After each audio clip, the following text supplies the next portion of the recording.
Good evening and welcome to the broadcast tonight, sponsored by Forever Bound Adoption. I'm Steve Sunday and I'm the president and CEO of Forever Bound Adoption.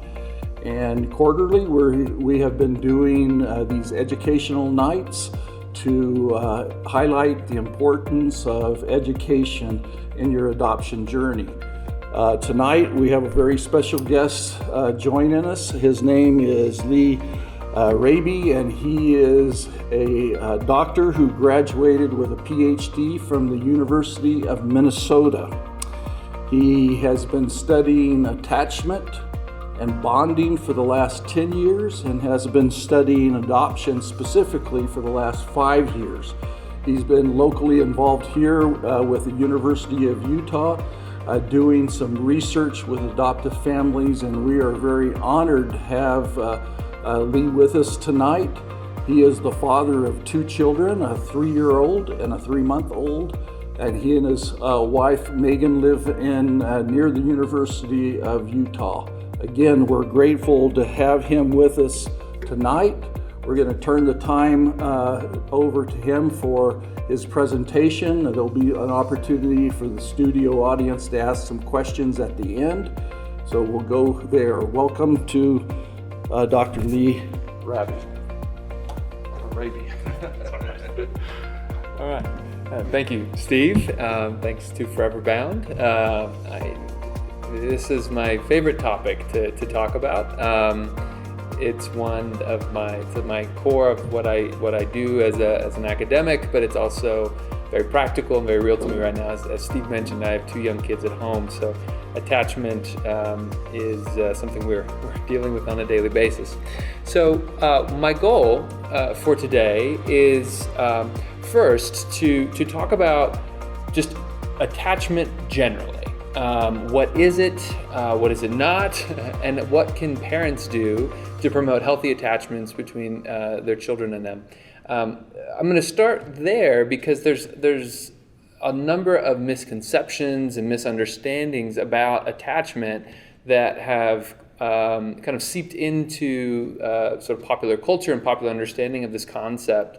And so I wanted to sort of begin there, and then as you know, the title the talk implies, to then say, well, and what does this look like in the context of adoption? How is it the same? How is it different? And then I'll end very practically on here are some things parents who are adopting can do to promote healthy attachments, secure attachments with their children. A couple caveats or to keep in mind. I'm going to be talking about attachment early in life. So that's when attachment starts, is in the first couple of years. Now, attachment doesn't go away. Attachment remains an important part of our lives throughout our lives, but I can't encompass all of that in a single talk, and so I'm just going to talk about the beginnings with infants today. And so kind of along with that, I'm sort of also assuming in this, when I talk about adoption, that the adoptions occurred either at birth or relatively early in the child's life.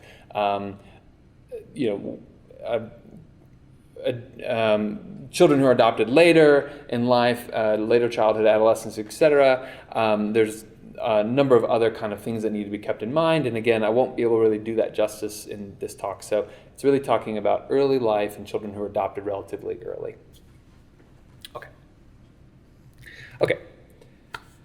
So to begin, we have to begin with the acknowledgement that when humans are born, they are utterly, completely dependent on the care of an older, stronger, smarter adult to keep them alive.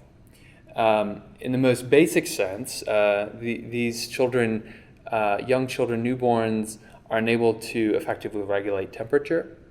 They cannot, obviously they cannot eat on their own. They cannot find any food. They cannot move. So if we were in a sort of a situation where there might be predators, they are incredibly vulnerable. They will not be able to live on their own for very long. And so the way that humans and other kinds of species, the way that we survive is we're very good at getting others to care for us. So we come into the world social in that sense.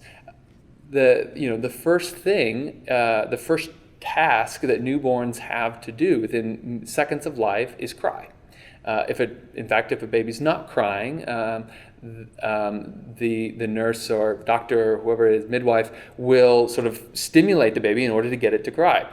And that's to get fluid out of the lungs. But if you think about what is a cry, well, a cry from an energy expenditure point of view, it's very costly. It takes a lot of energy, a lot of calories for a newborn to cry. It's a proclamation to the world of like, I'm dependent, I'm needy. So if there was any predators out here, come kill me. So why would we do it? Well, because you're also signaling to somebody, I'm needy, come help me. Right? The person who just gave birth to you, I'm needy, help me, I need something. And so we come into the world within moments of life, we're already signaling, we're already saying, I need something, care for me. So when we're first born, we're capable of doing this, and other kinds of social signals as well. We're biased in a number of ways towards these social relationships. Our visual systems, our auditory systems, all of it is set up so that we're kind of biased towards relationships. In the first few months of life, it's general, it's indiscriminate. We'll cry, newborns will cry for anyone who picks them up, they'll accept it. Anyone can give them a bottle and they're okay with it. It doesn't matter who does it. But somewhere around about 6 to 9 months, infants and young children begin to recognize that there are different kinds of people in their world. There's this, usually one or two or a very small number of people who seem to more often than not be the ones who are coming for them and caring for them. And when they cry, when they're hungry or they're cold, when they need something, when they're scared, there's one or two generally people who are coming to them and caring for them. And so then children increasingly begin to shift their signals and direct them towards those people. It's like, you're the one who's going to do this for me. And we call that an attachment relationship. Around 6 to 9 months, this thing fully consolidates and they've formed a full-fledged attachment relationship. And ways you might know that attachment relationship is formed is that they will almost not just prefer, but they will only accept the care of this person who they formed this attachment relationship when they're hurt, scared. If a stranger or someone they don't know very well tries to pick them up when they're scared, they won't accept it. They don't want that because they want mom, they want dad. They don't want grandma or daycare provider. Another sign of attachment is when that parental figure tries to leave them in the care of somebody else, they protest. They say, no, where do you think you're going? You're my lifeline. You're the thing I need. You're the person I need to keep me alive when I'm scared, when I'm hungry. Where do you think you're going? And they get very upset. So these are signals, or these are signs that this child has formed an attachment. Importantly, there's a number of things that don't matter when it comes to whether the child will form an attachment to you. One is, and most relevant for this talk, is a genetic relationship doesn't matter. So being genetically or biologically related to this child has nothing to do with whether or not the child will form an attachment to you. Carrying that child in terms of pregnancy is not relevant. Breastfeeding the child or not, bottle feeding, or even just being a female. None of that matters in terms of whether the child, this young child, will form an attachment to a particular caregiver. The only thing that matters is whether or not that caregiver has been there for them, has been that person who, in the middle of the night, when they were hungry or they soiled a diaper, etc., that was the person who came and took care of them. So it's the thousands of times a parent does that for a child over the first few months. They learn that, and that's what determines whether they form an attachment to you, not any of these other things. In fact, the attachment system is so robust that we've even seen that attachments can form across species. There's all kinds of heartwarming movies on YouTube about this, about wild animals that were like raised by humans for a while and then released to the wild, and then they'll see them again years later and the wild animal will greet them. And this is because the attachment system is just so robust, because it's so important for the survival of that young animal, that they can even form attachments when the person who's caring for them doesn't even have like their same basic genetic makeup. So as depicted here in this picture of a human caregiver with her chimpanzee children that she has cared for. And I have a little video that depicts this, depicts all of kind of what I'm talking about here, including this cross-species attachment. So this is from a study by a researcher at the University of Netherlands named Marinus van IJzendoorn. It was published in an academic journal called Developmental Psychobiology. And it's just looking at this attachment between humans or chimpanzees and their human caregivers. You see in the bottom left corner is a human, but that's not the caregiver. And a chimpanzee is in the background, and his caregiver has now been gone for 2 minutes, and what we see is he has no interest in the toys on the floor. He's pacing, he's staring at the door, he's not happy, and then the caregiver comes in, he runs right over to her and clamors to be picked up. Grabs on with both arms, and immediately is showing a comfort, and I'm at ease now, you've come back. So that's attachment. That's what attachment is. It's you're my lifeline. You're the person I need, and you've come back. And okay, good. The world is as it should. Okay. Now, not all attachments, though, are the same. Some infants feel more secure around their parents or caregivers than others. So that movie, that little clip I just showed you, that chimpanzee showed all the signs of security, of when the caregiver came back, immediately ran and said, pick me up, and you're what I wanted, and held on tightly. This picture here of this little boy in the top right corner is another depiction of that. And it's a sign, right, that this child feels confident, feels safe around this caregiver. Says, you're going to care for me. I'm confident in that. I'm secure in that. I know you'll be there for me. And not all children feel that to the same degree. Some children, when they're upset and scared, they won't go to the parent with those needs.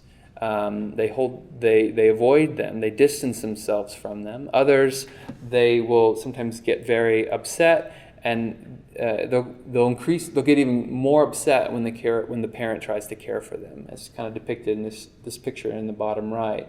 The mom's trying to hold the child, trying to comfort the child, and the child's sort of resisting it and kind of turning away while crying. So a sign that this child's, not everything is okay in this attachment relationship. The child doesn't feel, isn't able to relax and feel comfortable around this parent for some reason. So of course the big question is, well, why? Why is that? What's going on? And what we've seen over the decades of research is that the single factor that's the most important predictor of whether or not a child develops a secure attachment is whether or not the parent has consistently responded and been there for the child in a way that would have conveyed, I'm here for you, and you can rely on me. And we call that kind of parenting, we call that being sensitive. It's a word that sometimes when it kind of makes its way out of academia, it starts to take on new meaning, because sometimes sensitive means like you're easily offended or something like that, and that's not what we mean. Or we just mean a sensitive parent is a parent who's attuned to the child, can pick up on what their needs are, understands the child's signals and their cues, and says, I can tell right now this is what you need, and then responds in an appropriate and timely manner to that. So sensitive to the child's cues. This is sort of, it can be a bit of a vague concept to try and talk about, and so it's so much easier just to show a clip. So I have another clip here. This mom, this is it's actually a foster mom. This is a foster to adopt situation, and this is happening in the context of a home visiting intervention, so you're going to hear a third voice who's off camera, so try to ignore that. But what has happened is this child, they just showed a video clip of, I think, another child crying, and you can see already in this little still of this image, this child is concerned. He has wide eyes. He's like, what was that? And mom has already picked up on that, and she's holding his hand, and then we're going to see where it goes from there.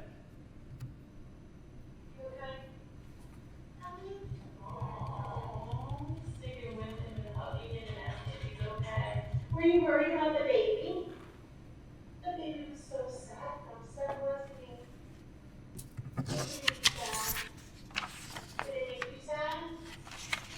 Yeah? You're a sweet boy. No, that was perfect and everything.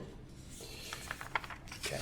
So clearly this boy is not quite an infant. He's he's a toddler. He's walking, as we saw at the end, and so as a result, she was doing a little bit of like emotion coaching too. She's trying to teach him feelings and words, which you don't do with 6-month-olds. But if you take that aside, what did she do? Well, she was rubbing his hand initially because he looked a little upset, just a little subtle, like I'm here for you. And then he signals, I need more. This little hand rubbing isn't doing the trick. I need a hug. Okay, mom says, come on in, let's do a hug. And then he hugs for just a brief amount of time, and then he kind of pushes off. He still kind of got his arms around her, like, I still, I want this. I don't need a full-on hug, but I still want to hold you. And she's, okay, we'll do this. We'll talk a little bit. We'll talk about that emotion. And then eventually he's like, okay, I'm good. Like, I'm over it. I've moved on. And he kind of turns away, and mom's like, all right, you're now done. I'm going to let you go. We call that, that's been called the circle of security. This image, I should say, comes from an intervention called the Circle of Security intervention. This is their image, but it depicts this process so concisely and so clearly that we've been talking a lot about this kind of bottom rung, or this bottom sort of part of the circle, that when the child signals to the parent, I need you, that the parent is welcoming to the child, and the parent protects the child, comforts the child. The key too for infants, and the parent here is depicted by these hands. But at the same time, being sensitive is not just saying, I'm going to hold you close forever, I'm never going to let you go, as much as we want to do that with our young children. We don't want to, we love those moments of tender cuddling, but infants, they're going to grow up, they're going to explore, they're going to play, and our job is also to be like, and when you want to do that, go and explore, and I'm still going to be here for you. I'm going to watch over you, I'm going to keep you safe, I'm going to delight in you as you're doing it, and then eventually you're going to fall, you're going to bump your head, something's going to scare you, something's going to happen, and I'm going to be here for you then too.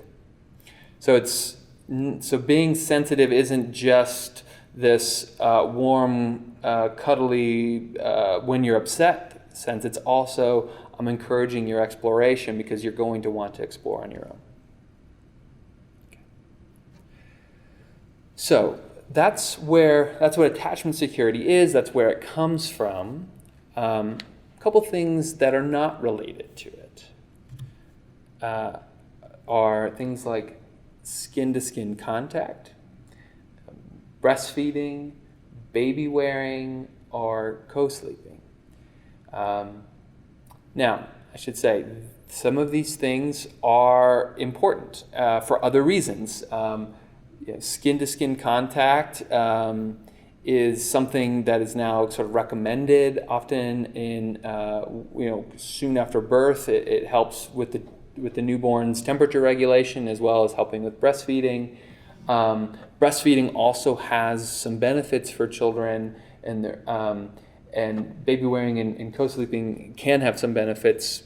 Co-sleeping depends on how you do it, and etc. But so these I'm not saying these things are bad things or irrelevant things. I'm just saying when it comes to attachment, they're not that important, because the amount, for example, of skin-to-skin contact is less important for attachment than, well, does the child want skin-to-skin contact? Do they need that right now, or do they not? Because if they don't need it and you're kind of forcing it, well, then that's not sensitive. If they have no interest in that right now. Similarly, you can breastfeed in a way that's insensitive. You're not picking up on the child's cues. They start eating too much and start coughing, and you're not paying attention, etc. Or conversely, you can bottle feed in a way that's very sensitive. And so the mechanism of feeding is not a crucial ingredient. One way I like to explain this is by saying it's not what a parent does in terms of specific practices, like these specific things, as much as the how they go about doing it. You could be sensitive or insensitive in any of these practices, and it's that aspect of parenting, of the how they go about doing the routines with the child, that is the most important ingredient when it comes to attachment security. You may have noticed that I haven't yet used the word bonding, because bonding in the academic world means something different from attachment. That's not sometimes when these terms get used a little interchangeably outside of academia, and that's perfectly fine. But I just did want to kind of be clear about when academics use these words, they do mean different things. Attachment, everything we've been talking about, is the child's relationship they form to the parent. Bonding, on the other hand, is the parent's sort of relationship they form to that child. That sense of, you're my child, and I would do anything for you.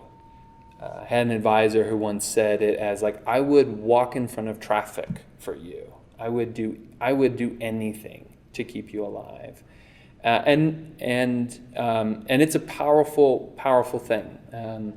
Like I said, I have 2 young children, and with both of them, fairly soon after I met them, I had this rush of feeling of, you are within my fold, and I'll do anything for you.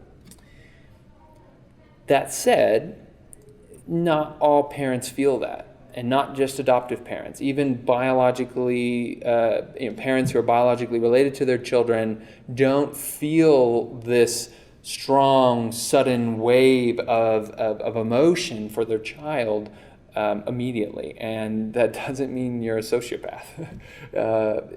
It's not uncommon to not feel it immediately, and no, it'll come.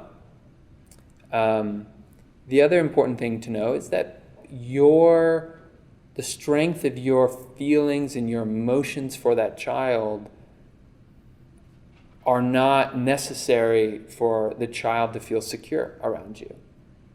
They don't necessarily know exactly how you feel about them. All they know is, were you there for me when I cried? Did you care for me? Did you pick me up? Did you comfort me? Did you give me what I needed? Did you clean me up when I soiled my diaper? Was I fed?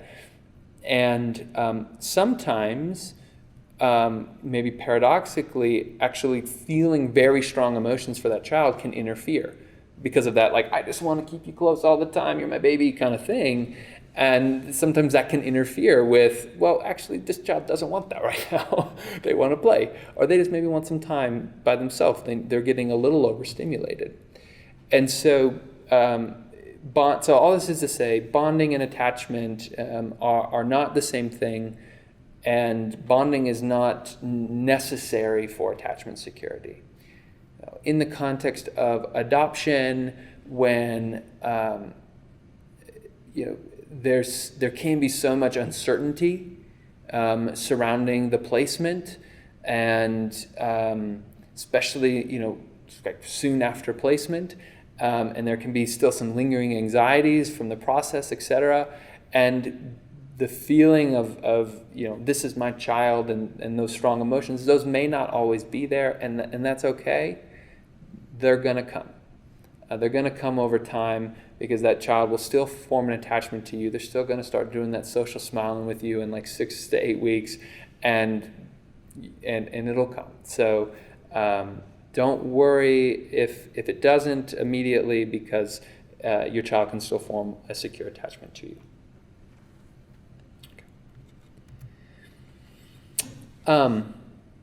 I'm not going to dwell too much on this, but I did just want to note that attachment, while I think forming secure attachments is important in its own right, it's also an important foundation for other important outcomes. So, for example, children who have formed secure attachments to their parents early in life, we've seen they go on to do better, to be more successful, more competent, more skilled in their relationships with peers during childhood, middle school, adolescence. They are more skilled and more capable of kind of navigating the world of romantic relationships in young adulthood.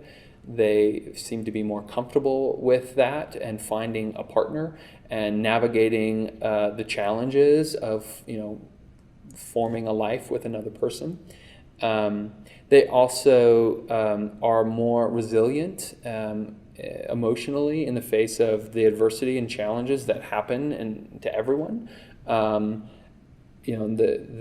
kinds of stressors that come our way. Having a secure attachment is a resource that aid children in that. And we also see that forming secure attachments promotes healthier brain development as well, which probably undergirds those other two behavioral things we were just talking about. So this is not, you can go too far with that. This isn't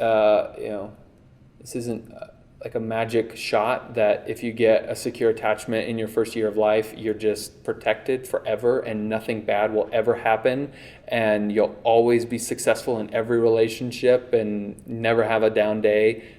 That's too far. It just means that this is a resource for the child, that as they go about their lives, this knowledge of there's someone who's there for me, who cares for me, and that also means that I'm worth being cared for. That's an important and valuable resource as children are navigating life's challenges. Okay. So this has mostly been about just attachment generally. I've been sneaking in some things about adoption, but I wanted to focus on adoption or end by talking about where these things differ for adoption or don't. Well, one thing that the key things that I don't have a slide for this, but as probably maybe the most important, is that everything I've just kind of been talking about, it's the same for adoptive and non-adoptive families. So about will children form attachments to you? You being adoptive parents, yes, they will. What is the most important factor in whether or not they form secure attachments? Sensitive responsiveness. So all of those processes those apply generally to any kind of family system, adoptive family, non-adoptive, etc., foster.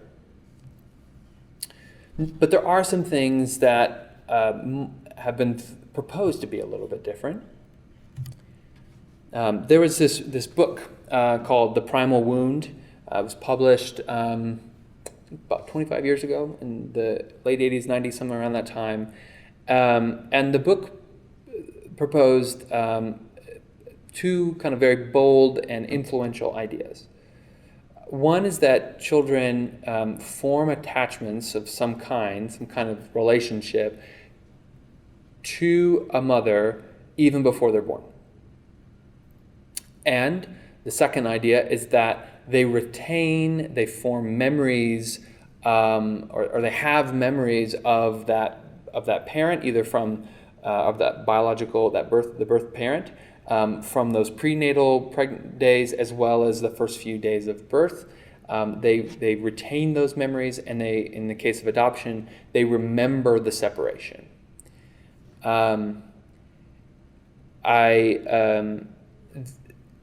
To the best of my knowledge, I am not aware of any evidence that supports either of those claims. Now, there's a very small, if you squint at it, kind of way of maybe seeing there's some evidence for that, in the sense that children do remember, for example, a birth parent's voice. They can remember that from the prenatal to the early postnatal days. There are a few things like that, but those memories seem to be very fleeting. And to say they remember is probably even an overstatement, because we know that children's brains are not really developed in the sense that they can remember in the sense like, oh, I recognize that. It's probably more like, oh, that seems somewhat familiar to me. So I'm sort of digressing and getting a little into the weeds of the evidence, but really the bold statements here about do they form attachments? No, we don't. There's really no evidence that I've seen to suggest that. As I mentioned at the beginning, children come into the world indiscriminate in their cues. They will be cared. They're fine being cared for by anybody. It's not until about 6 to 9 months that really what we call an attachment has formed, where they go, oh, you're the person who's going to care for me, and you're not everyone else. So really, there's no evidence that they form attachments prior to birth that I'm aware of, and nor have I seen any solid evidence that they retain memories from the first sort of few moments, days of birth. Children's autobiographical memory is very, very weak early in their development. And so, if you think about how much has changed from the prenatal environment to the postnatal environment, I mean, prenatally they're a fish, right? They're in water. They're getting their food through an umbilical cord, and so their whole worlds are just so dramatically changed when they're outside that that's a seismic change in their life. And so, in fact, this shift of caregiver is not the most momentous thing in their life, and none of us remember our childbirth. So the idea that they can remember these separations, I have not seen good evidence for that. In fact, we've seen that children who are adopted within the first 6 months of life, so during that period where they are indiscriminate, children who are adopted during that age, they do not appear to be at risk for forming insecure attachments to their adoptive parents. So as long as the placement occurs early, we don't see any risks early in life for attachment. Now, that does not mean, of course, that there won't be challenges when it comes to explaining to the child that they are adopted, and when they get older, of making sense of that. What does that mean? What did that mean for my birth parent to place me? I think I used the word challenges. That doesn't mean it has to be a harmful thing. It can be just a process of helping the child understand that. But at least in terms of early development, those issues don't seem to be influential. There are some experiences, though, that adopted children have that are relevant, though. some children who are adopted or placed for adoption early in life have experienced less than ideal prenatal conditions. So children may have been exposed prenatally to alcohol, to illegal substances, to opioids or other kinds of prescription pain medications that were being used beyond the prescribed levels. Also just being exposed to potentially high levels of stress from the birth mother, which we know that some stress hormones can cross the placenta. And so these things do not, they can impact the attachment relationship in the sense that they can alter the child's sort of early behavior. And it can make it a little more difficult for an adoptive parent to understand what is it that you need, right? If this child was exposed prenatally to opioids, they come for maybe, let's say, long periods of time. After placement, they're dealing with that withdrawal, and so they're going to have certain kinds of needs and signals that a child who didn't have those kinds of exposures would. And so this doesn't this doesn't mean the attachment relationship is doomed. Every child who's exposed, it's going to be awful. That's not in all the case. It just means these are some challenges that the adoptive parent is going to need to be aware of. To be aware of, well, to the best of their knowledge, what were the substances this child was likely exposed to? What are going to be maybe the consequences of that for the child's early neurobehavioral development? And then knowing how they might be in pain and they might be dealing with some withdrawal, and knowing, okay, that's going to be happening. That doesn't mean I'm a bad parent because I can't soothe my baby. This means that they're dealing with something and I can't solve it for them, but I can be along for the ride and I can be to comfort them whatever degree I can. So it can make it a little more challenging, but it's not an obstacle that can't be overcome. Similarly, not all children are adopted at birth. Some children are adopted after, most commonly this will be through foster care, after oftentimes maltreatment that has been documented, that resulting in the termination of parental rights. In that case, these children are maybe a little older, and if they've had these experiences, then these children, if they've already formed attachments to their maltreating parent, which, by the way, they will, again, the attachment system is so strong that even in the context of the parent hurting them, they'll still form an attachment to that person. It'll be an insecure one. That then when the child is adopted into a new family, they're going to carry in those same expectations. All they knew is, that person, that parent, that was the one I went to and they hurt me, or they weren't there for me. Most commonly, actually, it's more neglect. And that's all they know. And so they carry in those expectations. They're going to apply them in this new context. These things are not fixed in stone, though. Children can develop new expectations, and they can go, oh, this is new. You are there for me. When I cry, you are picking me up. You are caring for me gently, tenderly. You're not frightening to me. And so that can occur, but it's another challenge that adoptive parents will want to be aware of, and just know that there can be a period of adjustment for this child, because they're adapting now to a whole new context, and all of those old rules and expectations are no longer applying. But they're going to still try and apply them, but they're learning. And so just know that there can be a period of just adjustment for the child, where they're going to carry in some of those expectations from their former context. On the adoptive parent side, adoption, it can be a scary stressful process, even under the best circumstances. When you're working with wonderful organizations like Forever Bound, oftentimes before adoption, there can be stress, there can be infertility, there can be multiple miscarriages, or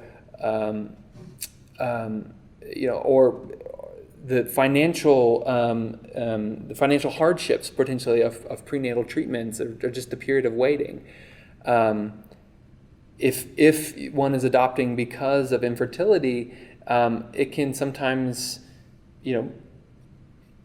for some parents, it can be difficult to accept this alternate path to family, and like this isn't what you had in mind. Maybe for, every time when you were growing up, you thought about what your family would look like. This wasn't the image you had in your mind, and just coming to terms with, look, that's what's in the cards for us and our family. And the adoption experience itself, it can be a time where parents don't have a substantial amount of control, and about the timing, about exactly the placement. There's not always as much control as an adoptive parent would like, which can cause anxiety that can potentially carry over even after post-placement. So at the same time, there's some unique issues for adoptive children that need to be considered. Adoptive parents as well have their own set of unique experiences that should be acknowledged and thought about. So what can you as an adoptive parent do to form a secure attachment, to promote a secure attachment between you and your child? Tried to give it an ABCD acronym just to make it memorable, but I've kind of had to twist some words to make that happen, so be forgiving. First is just this, just be aware. Be aware that your child has come into the world with some very basic, but still there, social needs. That they're ready, they're signaling to you, they're already learning about you, and they're ready to form an attachment with you. And be aware also of the importance of responding sensitively to their cues, of learning them, of deciphering what each particular cry means and what do they need at this time and that time, and then responding in an appropriate way. And there's trial and error involved there, because when you first get this little child, you don't always know exactly everything they need, and so you try one thing. Oh, did that work? Oh, no, it didn't. We're going to try another route. That's part of it. It doesn't mean every time you're going to get it right. Just means you're trying. You're in there. If you're in that, when I was talking about the kind of unique challenges for adoptive parents, if some of that resonated, know that there are counselors, there are adoption, there are social workers and professionals who are trained and specialize in adoption that are available, and they are willing to work with you, to talk with you, to be a sounding board for you, to help you make sense of those experiences, to help you process through them. So you don't need to be alone with that. And then lastly, if you're feeling pressure, if you're feeling that anxiety of I need to be the perfect parent, I need to go buy every book out there, and etc., relax, and know that young children, they're very forgiving here. As I was kind of talking about with the trial and error, that you're not always going to respond sensitively 100% of the time. If you do, I'm jealous because I know I haven't, and that's still okay. They're not young. This attachment system is not so vulnerable that you're not there for them as much as you would be. You're preoccupied with work stress or something, or you have other kids, and you're not doing everything as best you could, as much as you'd like every moment. That's still okay. Do your best, carve out the time to be there for your child, and they're still resilient, and you don't have to be the perfect parent for the child to form a secure attachment to you. So I just wanted to end, as Steve said, we are doing research. I'm using we because I'm not doing this by myself. This is a whole team with me at the University of Utah, where we are trying to learn more about everything I've been talking about. Here in Utah, where we are, there's adoption is fairly prevalent relative to other states. And so we're trying to learn more about adoption in Utah. What is the parents' experience, sources of support, and sources of stress for them, and as well as kind of what are the implications of that for their child. So we are recruiting parents. This is all done. It's an online survey. And if you're interested in learning more about that and participating, you can just go to the website. It's just utahadoptionsurvey.com. And we really like to hear from you and to hear your story and hear about your experiences. So that's it for me, but I think we do have about 15 minutes for some questions. So what is the effect of the child's temperament on attachment? Yeah. Right. So that has been one of the biggest sources of debate in the field. I stress so much the role of the parent in sensitively responding to their child, and as any parent who's had two kids knows, that children differ dramatically, and we call that temperament. So some children are more prone to getting upset more easily than others. I'll use my own children as an example. My daughter, very, very finicky, everything, she had her wish list of things that had to be exactly as they were. Even when she was 3 months, she could only sleep in these conditions at these times with this amount of light, and the sound had to be to this amount of decibels, and it was a lot of work, and could very easily be upset. My son, on the other hand, just the most easygoing kid, and so we attribute that, we call that temperament. These children differ, probably because of genetic or biological reasons. But temperament doesn't seem to impact attachment. Temperament is a feature of the child. It's a feature of how easily do I get upset by things in my environment, and when I do get upset, maybe how vocal and big is that. But what attachment is do I feel that you're going to be there for me? And so children who are a little more difficult, a little more picky in their temperaments, they can still form secure attachments when their parents realize, all right, this is what we got. We have a picky child, all right, we'll respond to that accordingly. And conversely, even children who are very easy temperaments can still form insecure attachments when their parents aren't there for them. So temperament is a real phenomenon. Children do differ, but it doesn't really dictate the quality of the attachment. What is the effect of adopting transracially on attachment? Yeah, great question. Especially relevant here in Utah because from our survey data, for example, at this point we have data for about 150 families, and over half of them are transracial. In the broadest sense, meaning the race and ethnicity of the parents and the child do not align. Most commonly, it's a white parent with a non-white child. In terms of attachment, has no impact. Right? This kind of goes back to the beginning about, well, what is attachment? Where does it come from, et cetera? Well, they'll form attachments across species, let alone across skin color. So it has no impact on whether or not the child will form an attachment to you. It doesn't have any impact on the security of that attachment. Now, that doesn't mean that there aren't going to be other challenges of transracial, of helping that child to understand what does it mean to be, maybe a ethnic minority, racial identity in a family that doesn't match me. But in terms of attachment and early in development, transracial adoptions do not have any impact on it. Yes? Question for you. How does the age of at adoption affect the risk of attachment issues among adopted children?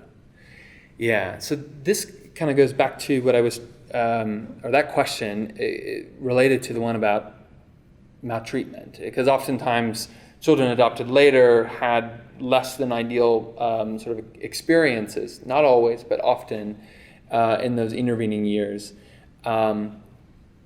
So age, age is kind of confounded usually with trauma, or most of the time children adopted later often have had trauma experiences, and so of course that's going to be involved. But even in the absence of that, if a child has already formed an attachment to a parent and then is being placed with a new family, there will be a period of the child adjusting to that, of trying to understand where did that parent go, and making sense of that. Now, of course, that process is going to look different depending on the age of the child. As I alluded to earlier, before 6 months, not a problem because they really haven't formed an attachment, so there's no risk. After that, 6 to 12 months, it's very difficult, like in terms of communicating with the child because they don't have verbal input. You get toddlerhood and up, you can start to try and make sense of that and help the child understand that. Older adoptions can be these children they do carry in their expectations. There is a period of adjustment when it comes to attaching and forming secure attachments with their adoptive families. Yeah. Does sensitive responsiveness mean never sleep training? Yeah. Yes. No, it doesn't. That's a question that often comes up. Like, do you mean I'm never going to sleep, like ever? No, it doesn't. Because sensitive responsiveness means understanding what does your child need right now. And sometimes what they need is they need to go to bed, and they need to go to sleep. And they may not know that they need to go to sleep. They may be like, I'm mad and I'm fussy and I don't want, or whatever. And it's like, no, you need to go to bed, and we're going to put you down and we're going to let you sleep, or we're going to put you in this room and we're going to kiss you goodnight. I'm going to shut the door, and it's bedtime. And that's being sensitive in that moment. And so this is where it gets tricky, because it's one thing to say, this is what you need to do. Just put them in the room and sleep training, and that's fine, or always be there. When you talk about the amount of being or of responding, that's an easy thing to wrap one's mind around. But when you start talking about, well, it's not really the amount, it's about how you respond to them. And if it's based on their needs, well, man, that gets really tough, because it's so dependent on that particular circumstance and that child in that moment. And that just comes to getting to know your child and getting to know, this is when they generally go to sleep, so you're probably tired, and I know what those sounds mean. That means you're hungry. That means you just soiled your diaper, etc. And then so getting to know your child and responding appropriately. So when it comes to sleep training, what I generally recommend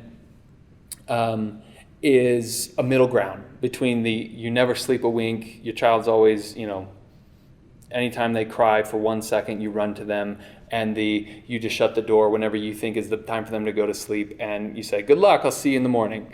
Some middle ground approach of something like, we're going to give you 5 minutes, see where you're at, if you've calmed down, and maybe come back in and rub your belly, something like that. Those gradual approaches seem to be an effective middle ground between still being there and attending and understanding your child, while at the same time giving them the space they need to learn to put themselves to sleep. Yeah. Great job.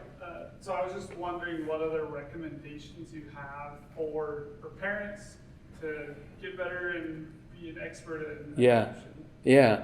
So there's so many books on attachment out there, and I have not read all of them. I've read very few of them when it comes to like the practical, parenting advice books, because I tend to be more in the ivory tower literature. But what the resource though that I would recommend most is an author named Dan Siegel. I don't think he's done any books specifically on attachment and adoption, but he's written books about attachment and sensitive parenting more generally. And I really like his writing. He understands these things so well, and he communicates them beautifully. And so you can't go wrong there. And so that's the one I would strongly recommend. There's so many other books out there that say attachment in them, but then when you actually start looking at what are you recommending, it's things like the baby wearing and the breastfeeding. And again, those things, they're not wrong, they're not bad, but they're not the things that are most important. And so if you pick up a book that has attachment on it, number one, be a little skeptical. Just, look at the content of it. Just because it says attachment doesn't mean it's giving you the right stuff. But if you want to just skip that step, go to Dan Siegel, and I vouch for it. It's good. He has good information. Okay. All right. Thank you. We're grateful today to have had Raby with us, and the information has been excellent. Having been around adoption for 37 years, I just think the material was well worth our time here tonight. We're glad that you could join us, and thanks for being with us tonight. The presentation will be shown on the Forever Bound Adoption website. Again, thank you, Dr. Raby. Pleasure. Thank you.